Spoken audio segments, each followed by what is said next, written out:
देख रहे हैं विकासनामा न्यूज, आपके साथ मैं हूं राशि। आइए खबरों की शुरुआत करेंगे। केंद्रीय मंत्री ज्योतिरादित्य सिंधिया आज मुरार स्थित गर्ल्स महाविद्यालय के वार्षिक उत्सव में पहुंचे, जहां छात्रों को संबोधित करते हुए मैनेजमेंट गुरु के रूप में नजर आए।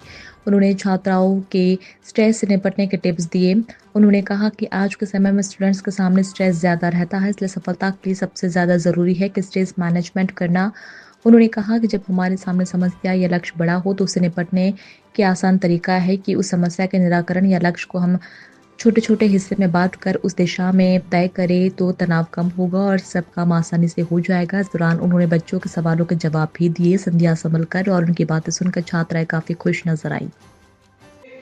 महल से निकलती हुई ये स्वर्ण रेखा नदी निकलती, आज नाला बना, वही स्थिति मुरार नदी की बनी।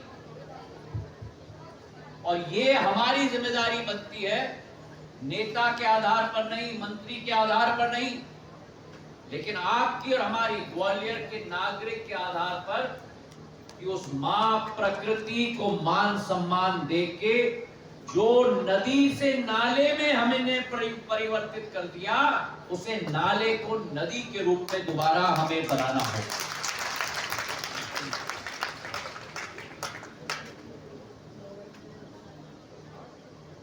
ग्वालियर में नदियों की श्रृंखला होती थी, बांधों की श्रृंखला होती थी। मुरार नदी के साथ रमौआ बांध, जडरौआ बांध होते थे। आज सूखे खंडर की तरह दिखते हैं। अब आप ही कल्पना करो, 250 वर्ष 150 वर्ष पहले माधव महाराज ने हरसी बांध बनाया था भितरवार विधानसभा में। आज भी 150 वर्ष बाद विश्व का, एशिया का नहीं, विश्व का सबसे बड़ा मिट्टी का बांध आज भी है। नए नए बांध बनते हैं तो रिसाव शुरू हो जाता है। मिट्टी का बांध बना है, कंक्रीट, सीमेंट, विमेंट, इल्ले, कुछ नहीं, मिट्टी का। लेकिन एक पानी का बूंद का लीकेज नहीं होता, एक बूंद नहीं। पुराने सिस्टम जो होते थे सर्वश्रेष्ठ होते थे, और इसलिए इन नालों को नदी में परिवर्तित करना पड़ेगा।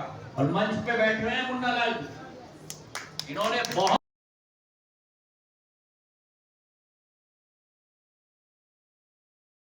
आराम से, अपने आप में तो मत झगड़ो। हाँ बताओ।